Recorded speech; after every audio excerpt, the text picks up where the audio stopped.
தமிழாச்சு. இன்னைக்கு இந்த வீடியோல நம்ம எதை பத்தி பார்க்க போறோம் அப்படின்னு பாத்தீங்கன்னா, இன்சால்வன்சி பெட்டிஷனா என்ன, இன்சால்வன்சி பெட்டிஷன் யார் மேல ஃபைல் பண்ணலாம் அண்ட் அதோட ப்ரொசீஜர்ஸ்லாம் என்ன அப்படிங்கறது தான் தெளிவா இந்த வீடியோல பார்க்க போறோம்.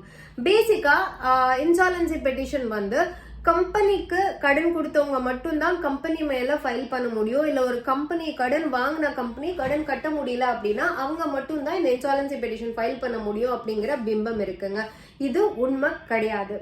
பேசிக்கா ஒரு இண்டிவிஜுவல் பேர்ல இன்சால்வன்சி பெட்டிஷன் ஃபைல் பண்ண முடியுமா அப்படின்னு கேட்டீங்கன்னா எஸ், முடியும்.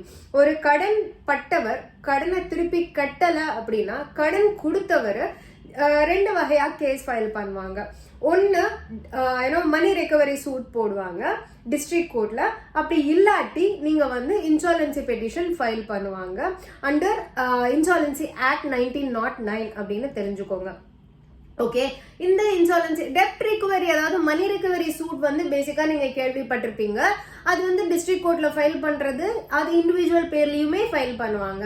வெரஸ் இந்த இன்சால்வன்சி பெட்டிஷன் வந்து இண்டிவிஜுவல் பேர்ல போட மாட்டாங்க அப்படிங்கிற ஒரு மித் இருக்கு. பட் அது உண்மை கிடையாது. இது ஏன் நான் மித்துன்னு சொல்றேன் அப்படின்னா, ஒரு 2-3 பேர் இதை வந்து ரீசன்ட் டேஸ்ல என்கிட்ட ரிப்பீட்டடா சொன்னாங்க. நான் இண்டிவிஜுவல் தானே, நான் எப்படி கடன் கட்ட முடியாது அப்படின்னு நான் வந்து இன்சால்வன்சி பெட்டிஷன் ஃபைல் பண்ண முடியுமா அப்படிங்கிற மாதிரி கடன் பட்டவரும் கடன் கொடுத்தவருமே நான் இண்டிவிஜுவலுக்கு தானே கொடுத்துருக்கேன், இது எப்படி பாசிபிள் அப்படிங்கிற மாதிரி ஒரு கேள்வி கேட்டாங்க. ஸோ ஐ தாட் இந்த மாதிரி ஒரு வீடியோ பண்ணா இது எல்லாருக்குமே ஹெல்ப்ஃபுல்லா இருக்கும் அப்படிங்கிறது. Getting back to the topic. So yes, ஒரு இண்டிவிஜுவலுக்கு கடன் கொடுத்துட்டேன் அண்ட் அவங்க எனக்கு கடன் கட்டவே இல்லை அப்படிங்கிற மாதிரி கடன் கொடுத்தவர் இருக்காரு அப்படின்னா அவருமே இன்சால்வன்சி பெட்டிஷன் ஃபைல் பண்ணலாம் அந்த இண்டிவிஜுவலுக்கு அகேன்ஸ்டா. ஆல்சோ ஒரு இண்டிவிஜுவல் கடன் வாங்கிட்டாங்க, அவங்களால திருப்பி கட்ட முடியாத நிலைமையில இருக்காங்க அப்படின்னா அவங்களுமே தாராளமா இன்சால்வன்சி பெட்டிஷன் ஃபைல் பண்ணலாம் அப்படின்னு தெரிஞ்சு. இன்சால்வன்சி பெட்டிஷன் ஃபைல் பண்ண முடியும், அப்ளிகேஷன் ஃபைல் பண்ண முடியும் அப்படின்னு சொல்லிட்டோம். பட் எப்படி, எங்க அப்படின்னு கேட்டீங்கன்னா, under the code a corporate insolvency resolution proceedings, அதாவது CIRP அப்படின்னு சொல்லுவாங்க. இந்த கோடுக்கு கீழே ஒரு இண்டிவிஜுவல், அதாவது கடன் பட்டவர், அவர் வந்து கடன் கொடுக்க முடியல அப்படின்னா அவருமே இன்சால்வன்சி பெட்டிஷன் ஃபைல் பண்ணலாம், அப்ளிகேஷன் ஃபைல் பண்ணலாம். ஆஸ் வெல் as ஒரு கடன் கொடுத்தவர், அவரும் இண்டிவிஜுவலா இருந்தாலும் சரி கம்பெனியா இருந்தாலும் சரி, அவருமே ஒரு இன்சால்வன்சி பெட்டிஷன் ஃபைல் பண்ணலாம் அப்படின்னு தெரிஞ்சுக்கோங்க. எங்க ஃபைல் பண்ண முடியும் அப்படின்னு பாத்தீங்கன்னா DRT, அதாவது டெப்ட் ரெக்கவரி ட்ரிபியூனல் அப்படின்னு சொல்லுவாங்க.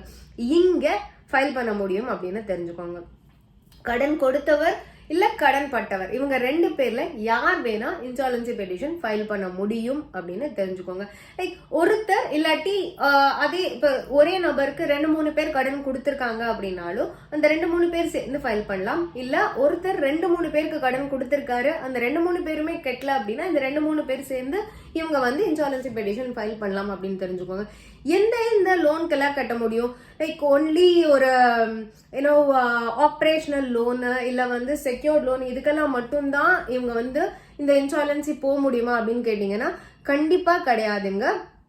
ஒரு டெப்டாரோ இல்ல கிரெடிட்டாரோ financial, operational, secured and unsecured, இந்த மாதிரி எந்த லோன் எந்த கிரெடிட்டாரா இருந்தாலும் தாராளமா இன்சால்வன்சிக்கு போக முடியும் அப்படின்னு தெரிஞ்சுக்கோங்க.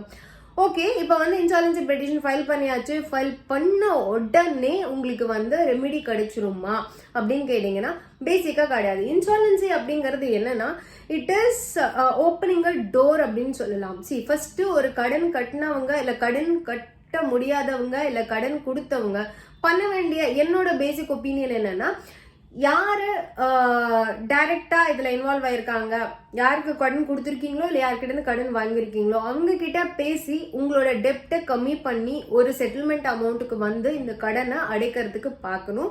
அப்படி இல்லைன்னா கடன் கொடுத்தவர் ஒரு இப்ப வட்டியோட எல்லாம் சேர்த்து ஒரு 10 லட்சம் ரூபாய் வருது அப்படின்னா அசல் மட்டுமே ஒரு 5 லட்சம் ரூபாய் அப்படின்னா அதுக்குள்ள நாமினலா ஒரு ரேட்டுக்கு வந்து ஒரு செட்டில்மெண்ட்டுக்கு வந்து முடிக்க முடியும். இது ரெண்டுமே ட்ரை பண்ணாம டைரக்டா கோர்ட்டுக்கு வந்துட்டீங்க. இந்த ப்ராசஸ் நடந்துகிட்டு இருக்கும் போது ஒரு ரிலாக்ஸேஷனா என்ன நடக்கும் அப்படின்னு பாத்தீங்கன்னா, கடன் கொடுக்க முடியாம இருக்கிறவங்க மேல வேற எந்த லீகல் ஆக்ஷனும் எடுக்க முடியாத அளவுக்கு ஒரு ஸ்டே மாதிரி வழங்கப்படும் அப்படின்னு தெரிஞ்சுக்கோங்க. ஸோ கடன் கட்ட முடியாம ஜென்யூனாவே அவங்களால வந்து முடியாத ஒரு சிச்சுவேஷன்ல இருக்காங்க அப்படின்னா இந்த கேஸை விசாரிச்சு ஆர்டர் வர வரைக்குமே அவங்க மேல வந்து வேற எந்த லீகல் ஆக்ஷனுமே எடுக்க முடியாது. பிகாஸ் இந்த ப்ரொசீடிங்ஸ் வந்து பெண்டிங்ல இருக்கு அப்படிங்கறதுனால அப்படின்னு தெரிஞ்சுக்கோங்க. ஆல்சோ ஜென்யூன் டெப்டார்ஸ் இருப்பாங்க இல்லைங்களா, அவங்க கடன் கட்ட முடியாம ஜென்யூனாவே அவங்களால முடியாத சிச்சுவேஷன்ல இருக்கிறவங்க அவங்களுக்கு வந்து மொனட்டோரியம் பீரியட் அப்படிங்கிற ஒரு கூல் ஆஃப் பீரியட் வழங்கப்படும். Also restructure of their loan அதுவுமே வந்து ப்ரொபோஸ் பண்ண முடியும் அப்படின்னு தெரிஞ்சுக்கோங்க. லைக் ஒரு 10 வருஷத்துல முடிக்க வேண்டிய கடன் இல்ல ஒரு வருஷத்துல முடிக்க வேண்டிய கடன் இன்னும் ஒரு 3 வருஷம் 4 வருஷம் வந்து நான் டைம் எடுத்து முடிக்கலாம் அப்படிங்கிற மாதிரியான ரீஸ்ட்ரக்சர் ஆப்ஷன்ஸ் எல்லாமே வந்து வழங்கப்படும் இல்ல ப்ரொபோஸ் பண்ணப்படும் அப்படின்னு தெரிஞ்சுக்கோங்க. ஸோ பேசிக்கலா கடன் வாங்கிட்டோம், அந்த கடன் கட்ட முடியல அப்படிங்கிறதுக்காக நம்ம போய் இன்சால்வன்சி பெட்டிஷன் ஃபைல் பண்ணிட்டு ஈஸியா கை கழுவிட்டு போயிட முடியாது. பட் நம்ம இன்சால்வெண்டா இருக்கோம், நம்மளுக்கு நிஜமாவே அதுதான் நிலைமை அப்படிங்கிறது ப்ரூவ் ஆகுற வரைக்கும் உங்களுக்கு ஒரு கூல் ஆஃப் பீரியட் கிடைக்கும். உங்களுக்கு வந்து ஒரு மொனட்டோரியம் ஃப்ரேம் பண்ணி தரப்படும் அண்ட் உங்களோட லோனை ரீஸ்ட்ரக்சர் பண்ணி தரப்படும் அப்படின்னு தெரிஞ்சுக்கோங்க. இட் டசன்ட் மீன் லோன் வாங்கிட்டு நம்ம வந்து சும்மா ஒரு பெட்டிஷனை ஃபைல் பண்ணிட்டு அந்த லோனை கட்டாம எஸ்கேப் ஆகுறது. அந்த கேஸை தீர விசாரிச்சதுக்கு அப்புறம் கோர்ட் என்ன முடிவு தருதோ அந்த முடிவை பேஸ் பண்ணி தான் நீங்க கடன் திருப்பி கட்டுறது இல்லை உங்களோட ரீஸ்ட்ரக்சர் நடக்கிறது, அப்படி இல்லாட்டி உங்களுக்கு வந்து இருக்கிற கூல் ஆஃப் பீரியட் இருக்கிறது அண்ட் உங்களோட கடனை கம்மி பண்றது, இந்த மாதிரி எந்த ஒரு விஷயமும் நடக்கும் அப்படின்றத தெரிஞ்சுக்கோங்க. ஸோ இந்த வீடியோல ஒரு இண்டிவிஜுவலால இன்சால்வன்சி பெட்டிஷனுக்கு போக முடியுமா முடியாதா அப்படிங்கிற கம்ப்ளீட் டீடைல்ஸ் வந்து உங்களுக்கு தெரிஞ்சிருக்கும் அப்படின்னு நினைக்கிறேன். நீங்க இந்த வீடியோ உங்களோட ஃப்ரெண்ட்ஸ் ஃபேமிலிஸ் கூட ஷேர் பண்ணிக்கோங்க. ஸோ தட் இந்த வீடியோவை பார்த்துட்டு யாருக்காவது ஒருத்தர் பயனடைறாங்க அப்படின்னாலும் அதை விட சந்தோஷமான விஷயம் நம்மளுக்கு வேற எதுவுமே இருக்க முடியாது. இதே மாதிரி இன்ஃபர்மேட்டிவான இன்னொரு வீடியோல நான் வந்து உங்களை பார்க்குற வரைக்கும் ஹேவ் அ கிரேட் டே அமேகோஸ். வாழ்க தமிழ், வளர்க பாரதம். சாயா தமிழச்சி.